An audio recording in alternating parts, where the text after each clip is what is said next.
अस्सलामुअलैकुम। मेरा नाम है फ़हीम बख्श और तुसी वेख रहे हो यूट्यूब चैनल मेरे अपने नाम तो। उम्मीद है सारे दो ठीक ठाक हो सन। अल्लाह पाक सारे ने अपने हिफ्ज़ मान ही रखे और जो को बीमार हैं अल्लाह पाक सारे ने शफा दे। करते हैं आज का ब्लॉग स्टार्ट। और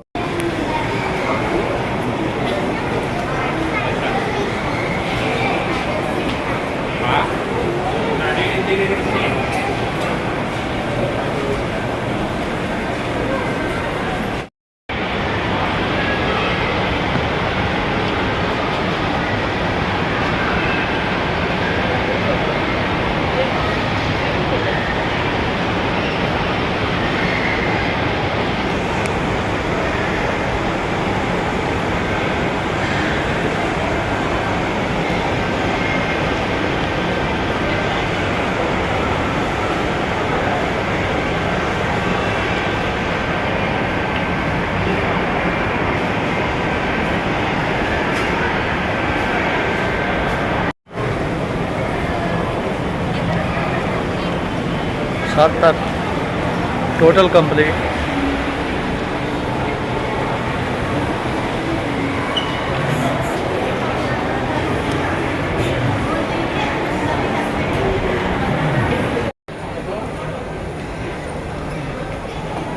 मुकम्मल घूम फिर के हूँ वापस।